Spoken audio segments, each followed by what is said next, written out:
Are Exalted Daemonettes any good? Some of you have asked me to answer that in the first 10 seconds, so yes, they're good.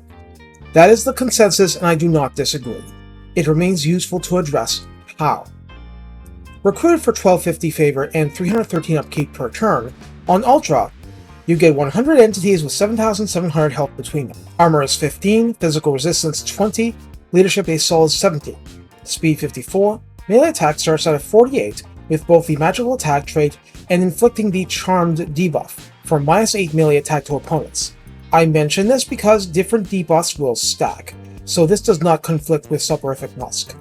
Attack interval is a standard 4, no splash damage. Melee defense is a very respectable 44. Weapon strength is given as 50, split between base 15 and 35 armor piercing. Charge bonus is 35, and mass is 80 per entity.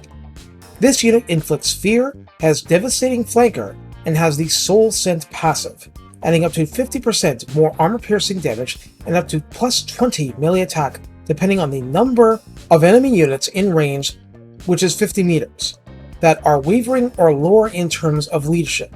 So, we already know this is an exploitative unit that might be strong normally, but is especially strong when the enemy, or part of the enemy, is breaking and is exceptional at destroying fleeing units of infantry speed.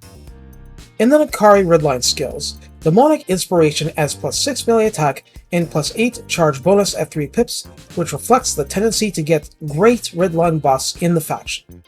Acolytes of Hedonism grants 7 Exalteds, plus 5 leadership, plus 5 melee defense, and 10% more physical resistance, rounding out the unit. In the tech tree, Blessed Young shaves 10% upkeep and adds 10% weapon strength, and as typical, it's straight to the point and makes the rich a bit richer, but most of the balancing was front-loaded.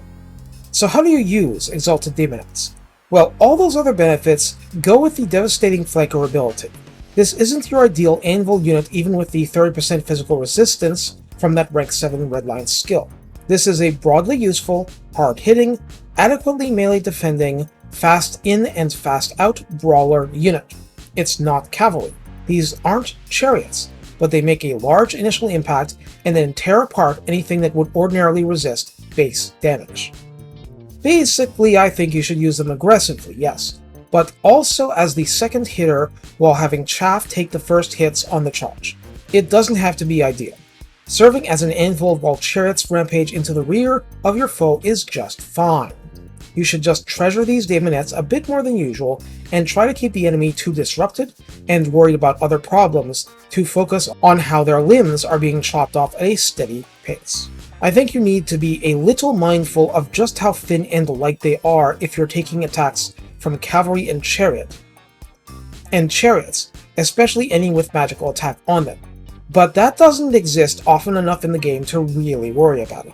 Squishy as they arguably are, Exalted Daemonettes are sufficiently anti-everything that you have no reason to hold back, and they're one of the more perfect solutions for ripping apart elite halberdier units that resist the onslaught of your more spectacular, larger-than-Daemonette-sized forces.